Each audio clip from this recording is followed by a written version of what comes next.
Hello friends, मैं हूं Devendra Sahu. YouTube के इस चैनल डीके मैथ्स ट्यूटोरियल में आपका स्वागत है। अभी जो है हम इन दिनों जो है लीनियर अलजेब्रा के कॉन्सेप्ट्स पे डिस्कशन कर रहे हैं। आज हम उसी सीरीज़ को कंटिन्यू करने वाले हैं और बहुत इंपॉर्टेंट रिजल्ट्स पे, है ना, बहुत इंपॉर्टेंट कॉन्सेप्ट पे आज भी हम डिस्कशन करने वाले हैं, है ना। जो वेक्टर सब स्पेसेस होते हैं उनसे, उनके डायमेंशन से रिलेटेड रिजल्ट्स हैं। जो हमने V/W के फॉर्मेट में, याद होगा, कोशेंट स्पेस हमने पढ़ा है। उस कोशेंट स्पेस के जो रिजल्ट्स हैं उन पे हम बात करने वाले हैं, है ना। अगर आप चैनल में नए हैं तो सब्सक्राइब कर लीजिए, बेल आइकन प्रेस कर लीजिए ताकि नए वीडियोस की इन्फॉर्मेशन आपको मिलता रहे। और इस वीडियो को कंप्लीट ज़रूर देखिए, ठीक है। तो स्टार्ट करते हैं रिजल्ट्स। तो सबसे पहले हम एक वेक्टर स्पेस है, उनके दो फाइनाइट डायमेंशनल सब स्पेसेस हैं, उन पे हम बात कर रहे हैं, उन पे डिस्कशन कर रहे हैं। इसको हम क्या बोलते हैं? Linear sum of W1 and W2। इनके जितने भी वेक्टर्स होंगे उनका जो सम होता है ना, ठीक है ना, उनको हम इस तरह से रिप्रेजेंट करते हैं। उनको जो सम्स का जो कलेक्शन होता है ना, वो खुद एक वेक्टर स्पेस फॉर्म करता है, जिसे हम बोलते हैं लीनियर सम करके। क्लियर है ना। और ये तो इंटरसेक्शन है, तो जानते हैं दोनों में जो कॉमन एलिमेंट होती है, और ये खुद एक वेक्टर स्पेस होता है। इंटरसेक्शन ऑफ सब स्पेस इज अगेन सब स्पेस, क्योंकि सब स्पेस होने से वो एक वेक्टर स्पेस होता है अपने आप में, और तभी हम डायमेंशन पे बात कर पाते हैं। अब ये 4 ब्रह्मास्त्र जिसे आप कह सकते हो, बहुत इंपॉर्टेंट रिजल्ट है, इसे आप अच्छे से नोट कर लीजिए और क्लियर कीजिए, ठीक है। अच्छा, प्रूफ की जहाँ तक बात है, ये आपको रेफरेंस बुक में मिल जाएगा। यहाँ हम कोशिश करते हैं कि अगर छोटा मोटा प्रूफ है तो हम दे देते हैं, अदरवाइज़ हम रिजल्ट्स हैं, है ना, डेफिनेशन है ना, और उनसे रिलेटेड अगर क्वेश्चन बन रहा है तो क्वेश्चन कैसे करना है वो सब हम देख रहे हैं, ठीक है। क्लियर है। तो फिलहाल, है ना, इसको हम फटाफट रिवाइज कर लेते हैं। Let W1 and W2 be 2 finite dimensional subspaces of a vector space V over F, then first point, dimension of W1 plus W2 equals to dimension of W1 plus dimension of W2 minus dimension of W1 intersection W2। ये तो बिल्कुल याद होगा, है ना। दो जैसे set है, फाइनाइट सेट है ना, और उन फाइनाइट सेट के जो कार्डिनलिटी है, याद करो, उनसे रिलेटेड कॉन्सेप्ट हो रहा है ना, बिल्कुल इस टाइप से, है ना, कि A यूनियन B है ना। कार्डिनलिटी बोलो या नंबर ऑफ एलिमेंट्स बोलो, ये क्या होता है? Number of A plus number of B minus number of A intersection B। बिल्कुल सेम उसी फॉर्मेट में यहाँ पर लिखा गया है ना। तो यहाँ पर जो सिचुएशन है वो है कार्डिनलिटी ऑफ, है ना। यहाँ पर जो सिचुएशन है तो डायमेंशन का है, बट बिल्कुल इसके सिमिलर है, मैं ये कह रहा हूँ, ठीक है। तो इसको अच्छे से आप नोट कर लीजिए। Dimension of W1 plus W2 equal to this. Next concept है कि जो W1 प्लस W2 की जो डायमेंशन होती है, W1 की डायमेंशन W2 की डायमेंशन के मैक्स के हो सकता है इक्वल हो, या हो सकता है उससे भी बड़ा हो, ये ध्यान रखना है आपको। यानी dimension of W1 plus W2 is greater than or equal to max of dimension of W1 dimension of W2, ठीक है। और जस्ट इनके अपोजिट अगर इंटरसेक्शन की बात करें तो इंटरसेक्शन हमें पता है सबसे छोटा सब स्पेस के रूप में काम करता है। W1 और W2 का इंटरसेक्शन, ऑब्वियस सी बात है, दोनों से छोटा सब स्पेस होगा, ठीक है। खासियत क्या है ना, कि इनकी जो डायमेंशन होती है वो इनके डायमेंशन से और इनके डायमेंशन दोनों से हो सकता है छोटा, या हो सकता है उससे भी छोटा हो। ये लिखा है ना, less than or equal to, तो दोनों के में जो छोटा होगा मिनिमम हो सकता है उनके इक्वल हो, या उनसे भी छोटा हो सकता है, ये खासियत है। और ये फोर्थ रिजल्ट एक तरह से मैं कंक्लूड करके लिखा हूँ, है ना, इसको, है ना। और चूंकि वेक्टर स्पेस V की डायमेंशन जो होगी वो तो दोनों सब स्पेसेस से बड़ी होगी, या हो सकता है उनकी इक्वल हो। क्लियर ना? ओके। तो यहाँ रिजल्ट मिलता है, क्योंकि हमें पता है W1 W2 सभी स्पेसेस हैं V के, तो W1 प्लस W2 भी V के सभी स्पेस होंगे, तो इनकी डायमेंशन में रिलेशनशिप यही होगा। और हमें पता है यहाँ इनकी डायमेंशन से greater than or equal to, तो इनकी डायमेंशन से less than or equal to हुआ ना, तो max of dimension of W1 dimension of W2, है ना, less than or equal to dimension of W1 plus W2 less than or equal to dimension of V। तीनों को link करके लिखा हूँ, तो यहाँ से आपको क्लियर होना चाहिए, है ना, ठीक है। सबसे बड़ी डायमेंशन ऑफ V हो सकता है उनके इक्वल है, उनसे छोटा dimension of W1 plus W2 हो सकता है ना, W2 हो सकता है उनसे इक्वल है, उनसे छोटा max of dimension of W1 dimension of W2। Clear हुआ? इसको अच्छे से नोट कर लीजिए, है ना। नेक्स्ट कॉन्सेप्ट देखते हैं। तो नेक्स्ट कॉन्सेप्ट देखिए, बहुत इंपॉर्टेंट नोट है ना। तो यहाँ पे मैंने क्या दिया है, जो वेक्टर स्पेस ऑफ पॉलिनोमियल्स होते हैं, है ना, विद वेरिएबल, है ना, with 1 variable, with 2 variables, with 3 variables, है ना, entries from R over field R, ठीक है ना। उस सिचुएशन के लिए ये जो है डायमेंशन मैंने दिए हैं। क्लियर है? बहुत इंपॉर्टेंट है, एक तरह से मैं कहूँ तो ब्रह्मास्त्र है, क्योंकि ऐसे कॉन्सेप्ट जब पता होता है ना, तो आप कॉम्पिटिटिव एग्जाम में जब उनसे रिलेटेड जब क्वेश्चन पूछा जाएगा तो आप डायरेक्ट अटैक कर सकते हैं, बना सकते हैं, क्लियर कर सकते हैं, ठीक है ना। तो देखिए, dimension of Rn over x equals to n+1, ठीक है। डायमेंशन, अच्छा आर एन ओवर एक्स क्या होता है, vector space of polynomials of one variable of degree at most N entries from R over field R. Entries मतलब ये बोल रहा हूँ कि जो कोफिशिएंट है वो आर से आ रहा है और फील्ड भी हमारा क्या है, आर है। ठीक है, क्लियर है ना। तो हमें पता है इनकी जो बेसिस होगी है ना, उसमें क्या होगा, बेसिस में ऑब्वियस सी बात है 1x स्क्वायर ऐसे करते करते x to the power n तक जाएगा। ये कितने टोटल n और एक एक्स्ट्रा है दैट इज n+1। तो क्या हुआ, इनके डायमेंशन n+1। ठीक है, इतना क्लियर हुआ। इसी n+1 को मैं n+1 अपॉन फैक्टोरियल 1 लिख सकता हूँ।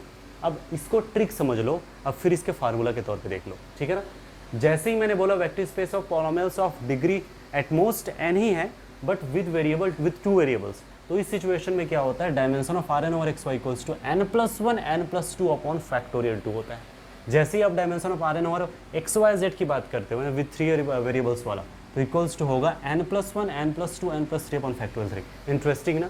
तो इसको आप एज अ फार्मूला याद करें, इनके लिए होगा n+1 अपॉन फैक्टोरियल 1, इसके लिए just n+1 n+2 upon factorial 2, इसके लिए n+1 n+2 n+3 upon factorial 3। ठीक है, अपने हिसाब से एग्जाम्पल लेकर के आप चेक करके देख सकते हैं। ठीक है ना, जैसे मैंने एक एग्जांपल अपने अकॉर्डिंग ले लिया, देखिए v equals to p of X Y such that p of X Y is polynomial of degree less than 100। याद रखना इस बात को, ये इंपॉर्टेंट क्वेश्चन में से ये आया था एक बार, है ना, वही क्वेश्चन मैंने यहाँ पर टैग किया। देखिए डिग्री लेस देन 100 जब बोला जाता है तो इसका मतलब है डिग्री एट मोस्ट 99 होगा। डिग्री जो है हमेशा एक नेचुरल नंबर के फॉर्मेट में होता है। ठीक है, तो अब चूंकि लेस देन बोला है मतलब 100 से छोटी होगी, इसका मतलब क्या हुआ, 99 हुआ। तो इसका मतलब डिग्री एट मोस्ट, है ना, डिग्री एट मोस्ट 99 और डिग्री लेस देन 100, इसमें कोई दिक्कत नहीं होना चाहिए। ठीक है ना, तो ऐसे पॉलिनोमियल्स को कलेक्ट करना जो 2 वेरिएबल्स का है ना, ऑफ डिग्री एट मोस्ट 99 हो गया। अब फार्मूला के हिसाब से यहाँ n इक्वल टू 99 है। ठीक है ना, तो हमें एक तरह से मैं बात करूँ तो ये vector space of polynomials of 2 variable with 2 variable, है ना, ऑफ डिग्री एट मोस्ट 99 ही तो है ना। ठीक है, क्लियर। और कुछ नहीं दिया है तो बाय डिफ़ॉल्ट समझना फील्ड आर है और कोफिशिएंट आर से आ रहा है। अगर कुछ नहीं दिया डेटा और ना, तो अब समझना यही कि फील्ड हमारा आर है, यानी ये सिचुएशन इस तरह का है। अब इनकी डायमेंशन ही तो देखना है, और चूंकि यहाँ पे पता है इसका डायमेंशन होता है n+1 n+2 अपॉन फैक्टोरियल 2। ठीक है ना, तो यहाँ पे क्या हो जाएगा, R99 ऑफ एक्स वाई, इसकी डायमेंशन क्या हो जाएगी, तो 99+1 99+2 अपॉन फैक्टोरियल 2, तो ये हुआ 100 इंटू 101 अपॉन 2, तो 50, है ना, इंटू 101, तो कितना आया, आप मल्टीप्लाई करके देख लीजिए। ठीक है ना, जो भी आपके यहाँ पर मल्टीप्लाई आएगा वही हो जाएगा आपका आंसर। ठीक है, यही हो जाएगा 50-50, this will be answer. Clear हुआ। इंपॉर्टेंट रिजल्ट्स देखिए, ये भी बहुत इंपॉर्टेंट रिजल्ट्स है। तो आज का जो वीडियो लेक्चर हो रहा है ना, एक तरह से मैं कह सकता हूँ कि बहुत सारे इंपॉर्टेंट कॉन्सेप्ट्स को एक साथ इसमें देख रहे हैं। ठीक है ना, तो ये सब जितने भी कॉन्सेप्ट्स मैं बता रहा हूँ, इन सभी कॉन्सेप्ट्स को, इन सभी रिजल्ट्स को आप नोट कर लीजिए अच्छे से, है ना, जो कि क्वेश्चन टैग करने के लिए बहुत काम आएगा। क्वेश्चन जब हम लेंगे, है ना, क्वेश्चन प्रैक्टिस के समय, तो उस समय बहुत इंपॉर्टेंट होगा। क्लियर है ना, तो अच्छे से ऑब्जर्व कीजिएगा। फर्स्ट जैसे लेट V और F be a vector space with dimension of V equals to n, let W1 and W2 are distinct subspaces of V such that dimension of W1 equals to dimension of W2 both are equal and equals to just secum n-1, then directly implies dimension of W1 intersection W2 equals to n-2 just secum। ठीक है, तो कितना important result हो गया। तो आप ये समझ लीजिए कि कहना क्या चाह रहा है। कभी कभी क्या होता है पता है, ये जो रिजल्ट्स है ना, डायरेक्ट स्ट्रेट फॉरवर्ड आ जाता है क्वेश्चन, इसलिए भी इंपॉर्टेंट है ना। ओके, तो ये बताना चाह रहे हैं कि वेक्टर स्पेस है, इनकी डायमेंशन n है, फाइनाइट। ओके, और दो हमने डिस्टिंक्ट का मतलब अलग अलग, इक्वल नहीं है, बिल्कुल अलग अलग सब स्पेसेस हैं। तो दो सब स्पेसेस हैं अलग अलग, लेकिन इनकी जो डायमेंशन है जस्ट इससे एक कम और इक्वल है। यानी कितना, dimension of W1 dimension W2 दोनों इक्वल है, इक्वल्स टू n-1 के। तो डायरेक्टली इंप्लाई कर जाएगा कि दोनों के जो इंटरसेक्शन है उनकी जो डायमेंशन जस्ट इससे एक कम n-2। इनकी डायमेंशन n, इनकी डायमेंशन n-1 लेकर चलिए, तो इंटरसेक्शन की डायमेंशन जस्ट इससे कम n-2 हो जाएगा। क्लियर हुआ, ये बात ध्यान रखिएगा। ठीक है, और बात आते इनकी डायमेंशन, फार्मूला हमने देखा था ना स्टार्टिंग में, तो इनका डायमेंशन का फार्मूला क्या था, dimension of W1 plus dimension of W2 minus dimension of W1 intersection W2। तो फार्मूला के हिसाब से, है ना, क्या हो जाएगा, डायमेंशन ऑफ W1, है ना, plus W2 equals to, formula में पुट कीजिए, डायमेंशन ऑफ W1 और W2 दोनों इक्वल है, n-1 है, फिर n-1 dimension of W1 plus dimension of W2 minus intersection, just एक कम हो जाता है उससे, कितना n-2 है ना। देखिए n प्लस n 2n है ना, 2n और -2 minus n minus minus plus 2, clear है। 2 कैंसिल, 2n माइनस n कितना मिला n, तो dimension of W1 plus W2 कितना आया, n आया। तो वही चीज़ तो बता रहा हूँ कि dimension of W1 plus W2 equals to n, और यही क्या है, वेक्टर स्पेस की डायमेंशन, तो dimension of V equal to n। तो क्लियर है, ध्यान रखिए, डायमेंशन ऑफ V अगर n है और उनके दो डिस्टिंक्ट सब स्पेसेस हैं जिनके डायमेंशन इक्वल है जस्ट इससे कम n-1, तो फिर डायरेक्टली इंप्लाई कर जाएगा इंटरसेक्शन के डायमेंशन जस्ट इससे कम n-2, ठीक है ना। n-1 तो कितना हो जाएगा n-2, और इंटरेस्टिंग बात इस समय dimension of W1 plus W2 dimension of V के इक्वल यानी कि n के इक्वल होगा। क्लियर हो गया। और ये जरूरी नहीं कि दो ही सब स्पेसेस हो, आप यहाँ W1 W2 W3 जैसे 3 सब स्पेस लेते हैं तो तीनों की डायमेंशन इक्वल होना चाहिए जस्ट इससे एक कम, तो तीनों का इंटरसेक्शन जस्ट एक कम n-2 हो जाएगा। क्लियर हो रहा है, और तीनों का लीनियर सम फिर उसके हिसाब से लागू हो जाएगा, ठीक है। तो फिलहाल जो कॉन्सेप्ट बता रहे हैं उसको अच्छे से ऑब्जर्व कीजिए। नेक्स्ट जो कॉन्सेप्ट है, if V equals to W1 direct sum W2, W1 और W2 क्या है यहाँ पे, कॉम्प्लीमेंट्री सब स्पेसेस हैं V के। कॉम्प्लीमेंट्री सब स्पेसेस का मतलब ये है इनका जो लीनियर सम है वो V है और इनका जो इंटरसेक्शन है वो जीरो स्पेस है, यानी सिंगलटन जीरो है, ठीक है। लीनियर सम V इंटरसेक्शन सिंगलटन जीरो, तो फिर इसको बोलते हैं W1 direct sum W2 V का। क्लियर हो गया, यानी कि कॉम्प्लीमेंट्री सब स्पेसेस के केस। तो इस सिचुएशन में dimension of W1 plus W2 equal to dimension of W1 plus dimension of W2 minus dimension of W1 intersection W2, और W1 इंटरसेक्शन W2 की जो बेसिस होगी वो 5 होगी, तो जीरो हो गया उनके डायमेंशन, यस, तो -0, इसलिए इतना बस बचा।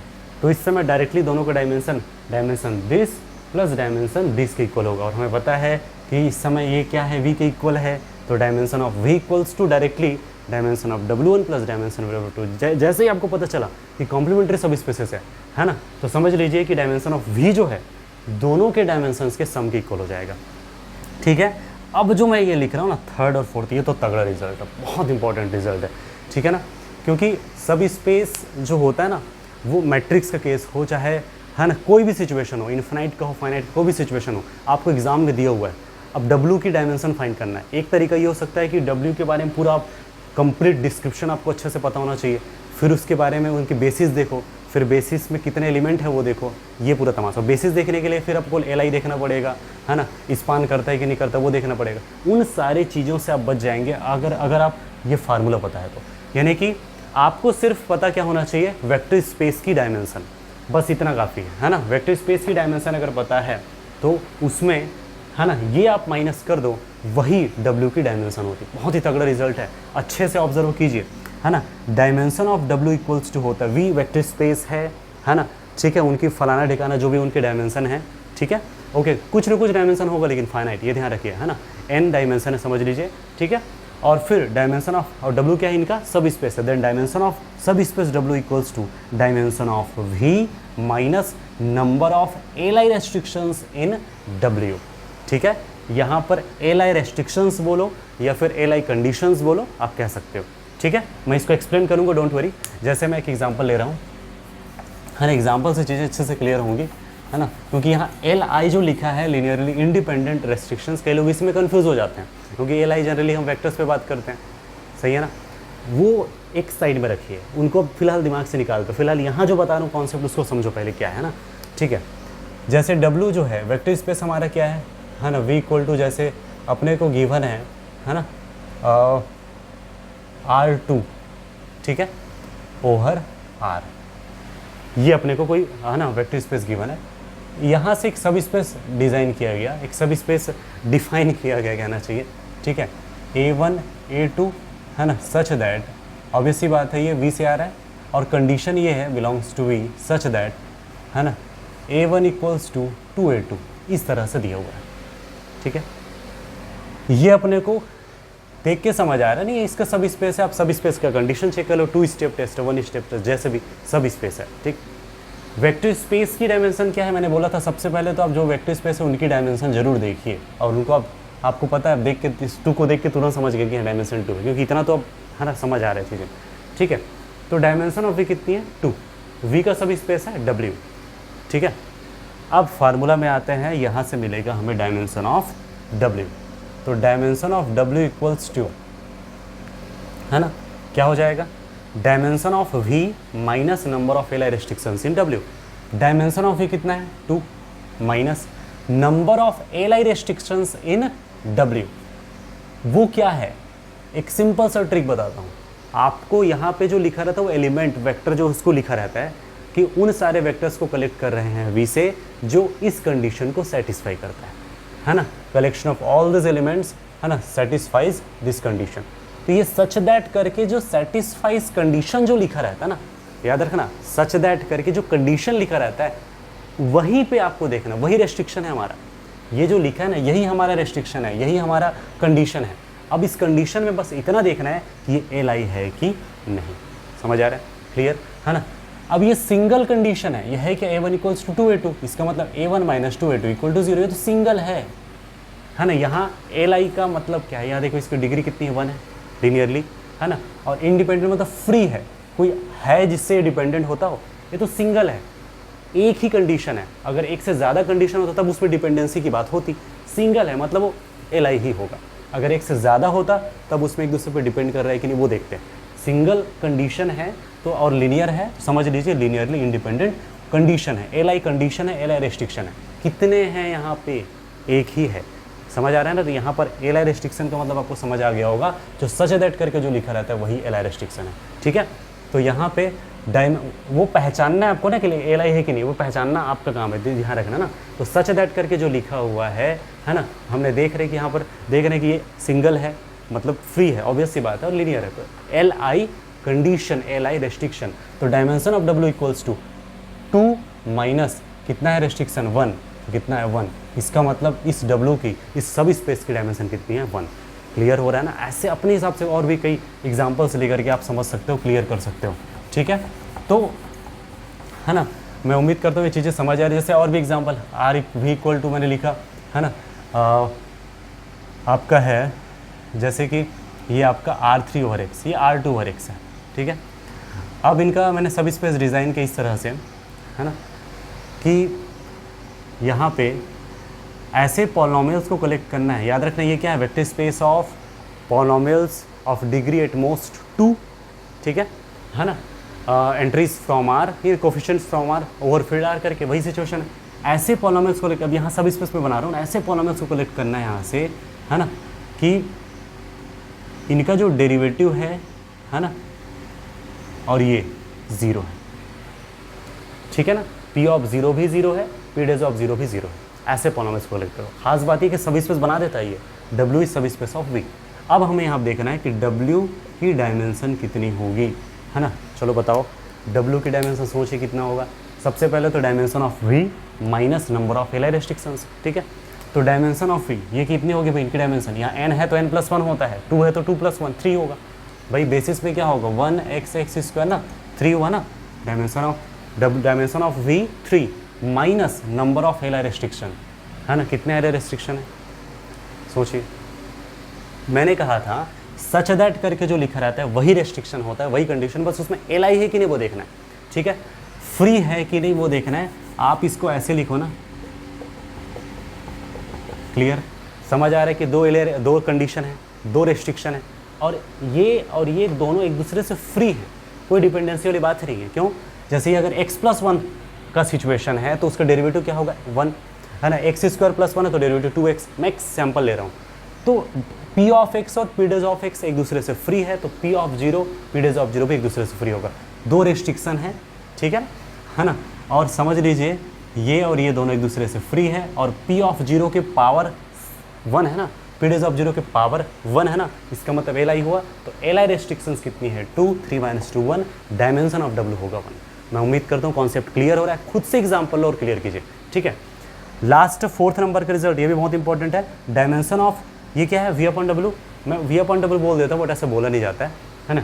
कोशेंट स्पेस और factor space of V relative to W, ये है, यानी कि डायमेंशन ऑफ V/W, है ना। V/W कोशेंट स्पेस होता है, इनकी डायमेंशन को कैसे हम रिप्रेजेंट करते हैं, dimension of V minus dimension of W। Interestingly, है ना, dimension of V is finite. ये बहुत इंपॉर्टेंट बात है कि V की जो डायमेंशन है वो फाइनाइट होना चाहिए, ठीक है।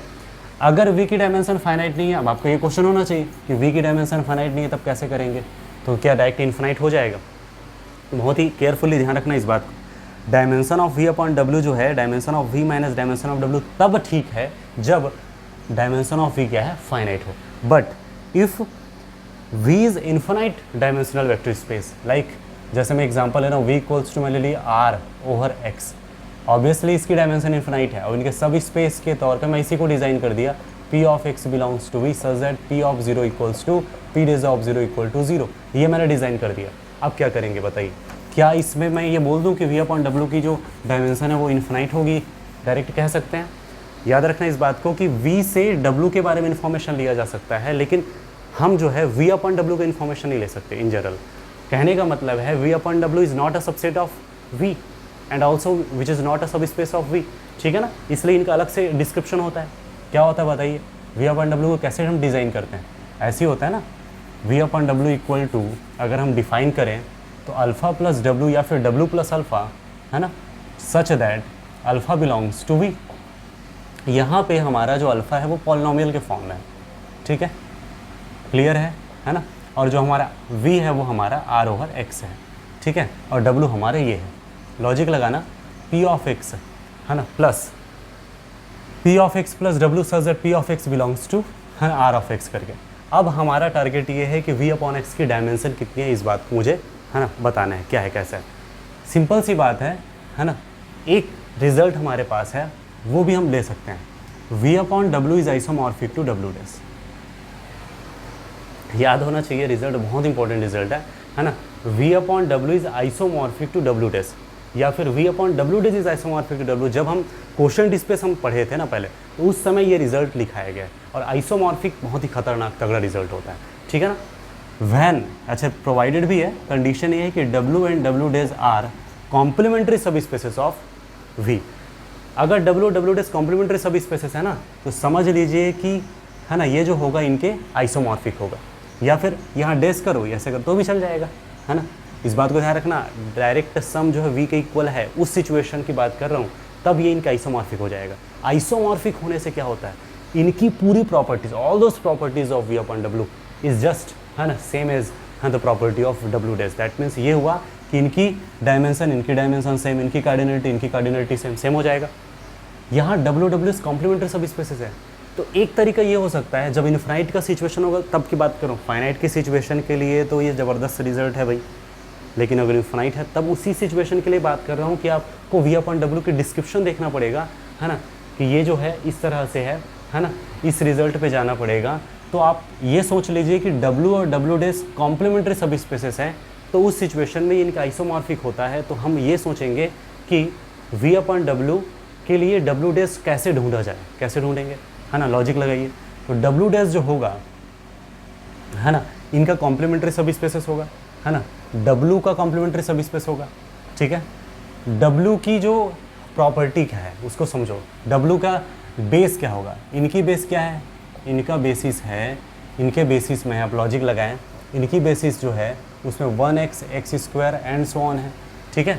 और इनकी बेसिस में क्या है बताइए, लॉजिक लगाइए, इनके बेसिस में क्या है w के, w के बेसिस को जानना है तो इनका ये किस टाइप का होगा भाई, x square into Q of x such that, है ना, यही तो होगा, यही p ऑफ x है हमारा, है ना, ठीक है, क्लियर है ना, such that p of 0 equal to p dash of 0 equal to 0।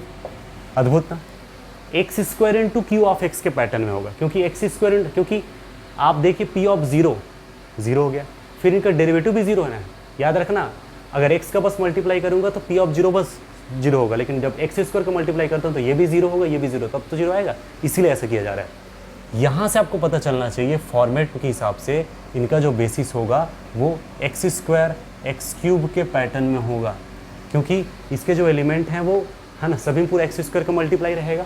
तो इस तरह से इनके बेसिस ये हुआ, इनका बेसिस ये हुआ, ओवरऑल बेसिस हमारा v है, उसमें से अगर इनको सब्ट्रैक्ट कर लिया जाए तो कॉम्प्लीमेंट्री सब स्पेस के बेसिस आ जाते हैं। ये भी कॉन्सेप्ट आपको पता होना चाहिए, ठीक है ना। तो w direct sum w dash equals to v का सिचुएशन हम लेकर चल रहे हैं, यानी दोनों कॉम्प्लीमेंट्री सब स्पेस अगर है तो फिर w डेज की अगर मुझे है ना बेसिस ध्यान रखना है, बेसिस ऑफ w डेज क्या हो जाएगा, इसको हम बीटा 1 समझ लेते हैं, इसको बीटा 2, तो ये हो जाएगा 1 है ना एक्स स्क्वायर माइनस है ना, टोटल में से, टोटल हमारा क्या है ये, तो टोटल में से हम इसको सब्ट्रैक्ट कर देंगे, एक्स क्यूब एक्स ऐसा, तो कितना आ जाएगा 1 x। क्लियर हो रहा है, ये हमारा वेक्टर स्पेस की बेसिस है, ये सब स्पेस की बेसिस है, और ये उनके कॉम्प्लीमेंट्री सब स्पेस की बेसिस है 1 x। लॉजिक लगाओ ना, 1 x, x square x cube and so on, ये और ये दोनों कॉम्प्लीमेंट्री है ना, सभी स्पेसेस के बेसिस होंगे, तब तो उनको कंप्लीट ऐड करने पर है ना ये आएगा पूरा कंप्लीट एक साथ रखने पर, और यही होगा इनका बेसिस। क्लियर हो रहा है, थोड़ा लेंदी हो रहा होगा बट मुझे इतना क्लियर है, अगर आप इंटरेस्ट है आपको मैथ्स में तो ये चीज़ आपको अच्छे से क्लियर हो रहा होगा, समझ आ रहा होगा। ठीक है, इतना तो समझ आ गया। अब यहाँ से आपको समझना चाहिए कि इनकी बेसिस अगर 1 x है तो इनकी डायमेंशन कितना हो जाएगा, डायमेंशन हो जाएगा 2। डायमेंशन कितना हो गया 2। अब बताइए क्या हमने क्लियर किया, मैंने भी जस्ट बताया था कि W और W डेज अगर कॉम्प्लीमेंट्री सब स्पेसेस हैं तो V/W isomorphic to W days, तो दोनों की जो डायमेंशन होगी वो तो सेम हो जाएगा, है ना। तो यहाँ W डेज की डायमेंशन कितनी है 2। अद्भुत। यहाँ पर हमारे वेक्टर स्पेस की डायमेंशन इन्फिनाइट, उनके सब स्पेस की डायमेंशन इन्फिनाइट, लेकिन इस सब स्पेस के जरिए हमने कॉम्प्लीमेंट्री सब स्पेस ढूंढा, है ना, बेसिस के थ्रू, तो फिर हमने देखा कि यहाँ पे डायमेंशन इसकी कितनी है 2। अद्भुत ना। तो हम देख सकते हैं कि dimension of V/W equals to dimension of V dash कितना है 2, फाइनाइट है। क्लियर है। तो बात ये आती है कि क्या हम हमेशा ये जो V/W है इसका पूरे डिस्क्रिप्शन ऐसे ही लेते रहेंगे, इसके लिए भी ट्रिक है। यस, इसके लिए भी ट्रिक है, और वो ये है लास्ट, मैं दैट इज करके जो लिखा हूँ ना, ये तगड़ा रिजल्ट है, ये इन जनरल रिजल्ट है, खासकर जब इनफाइनाइट हो उस सिचुएशन के लिए रिजल्ट है, फाइनाइट की सिचुएशन में इंपॉर्टेंट है, ठीक है, और इनफाइनाइट के सिचुएशन में ये इंपॉर्टेंट है। Dimension of V/W equals to number of L restrictions in W। तो डायमेंशन ऑफ V/W अगर देखना है तो number of L restrictions in W कितने हैं 2 है, P of 0 equal to 0, P dash of 0 equal to 0, W में रेस्ट्रिक्शंस कितने हैं 2, वही तो इनकी डायमेंशन है। अद्भुत ना। तो जब भी इनफाइनाइट का सिचुएशन होगा ना तो ये सबसे बेस्ट होता है, ठीक है। और प्रश्न यह उठता है कि ये कैसे आया होगा, ये फार्मूला कहाँ से आया होगा, जैसे ये फार्मूला कैसे हम अप्लाई किए होंगे। देखिए dimension of W equals to अगर देखें तो dimension of V minus number of L restrictions होता है, ठीक है, और डायमेंशन ऑफ, है ना, V/W इक्वल टू होता है ये, यहीं से फार्मूला निकालो, तो dimension of W equal to क्या हो जाएगा, ये उधर जाएगा तो dimension of V minus dimension of V/W, ठीक है ना, यहाँ से मैंने निकाला, ठीक है। तो कंपेयरिंग कीजिए, कंपेरिजन करेंगे तो ये दोनों इक्वल आ गया। और एक सबसे इंटरेस्टिंग बात, ये इन जनरल ट्रू है, इनफाइनाइट के सिचुएशन के लिए भी ट्रू है, ये सिर्फ फाइनाइट के लिए बट इनफाइनाइट के लिए लागू होता है, ठीक है। तो number of L restrictions in W, जैसे और भी एग्जांपल्स देख सकते हो, जैसे वेक्टर स्पेस हमारा है AN such that V equals to sequence AN such that AN converges to 0, vector space of real sequences that converges to 0, वही है। और इनका सब स्पेस के तौर पर लिया, ऐसे सीक्वेंसेस को यहाँ से कलेक्ट करना है जिसमें फर्स्ट 2 टर्म जो है 0 के इक्वल है, A1 + A2 इक्वल टू 0। वैसे तो यहाँ आपको लॉजिक क्लियर है ना। डायमेंशन ऑफ V/W इक्वल्स, हमें पता है W की जो क्या बोलते हैं डायमेंशन होगी वो इनफाइनाइट, है ना, ऑब्वियस सी बात है, क्योंकि अगर हम W की डायमेंशन की बात करें तो dimension of W, dimension of V जो है वेक्टर स्पेस जो है, इनकी डायमेंशन अगर इनफाइनाइट है तो ऑब्वियस सी बात है डायमेंशन ऑफ W क्या होगा, dimension of V minus number of L restrictions. तो उस सिचुएशन के हिसाब से infinite minus number of L restriction 1 है तो इनफाइनाइट ही आएगा। लेकिन डायमेंशन ऑफ V/W की बात करूँगा तो ये हो जाएगा आपका number of L restrictions in W, कितने हैं 1, खत्म कहानी। अद्भुत ना। तो ये जो डायमेंशन ऑफ V/W का केस है बहुत ही तगड़ा है। आपको पता है V और W की डायमेंशन फाइनाइट है, यूज़ कीजिए फार्मूला ऊपर वाला, बट अगर इनफाइनाइट है तो यही बेस्ट है, number of L restrictions in W। तो मैं उम्मीद करता हूँ पूरे कॉन्सेप्ट आपको क्लियर हुआ होगा। कुछ चीज़ें बच गई हैं, जैसे मैट्रिक्स स्पेस है, vector space of M cross N matrices, N cross N matrices, इनके जो कॉन्सेप्ट्स हैं, है ना, और इनके जो डायमेंशन है इनके सब स्पेसेस, उनको कैसे देखना है, ये लास्ट वीडियो लेक्चर होगा इसके बाद, है ना, उसको जरूर आप देखिएगा, ठीक है। और फिर ये जो चैप्टर है वो कंप्लीट हो जाएगा। तो फिलहाल, है ना, ये उम्मीद कर रहा हूँ आज का जो वीडियो लेक्चर आपको क्लियर हुआ होगा। पसंद आए तो लाइक कीजिए, अपने फ्रेंड्स को शेयर कीजिए, और किसी भी तरह से डाउट निकल के सामने आता है बेझिझक कमेंट कर सकते हैं, है ना। और अगर अभी तक अपने चैनल को सब्सक्राइब नहीं किया है तो प्लीज़ सब्सक्राइब कर लीजिए, बेल आइकन प्रेस कर लीजिए ताकि नए वीडियोज़ की इन्फॉर्मेशन आपको मिलता रहे। तो फिलहाल आज के लिए इतना ही। Thank you for watching this video.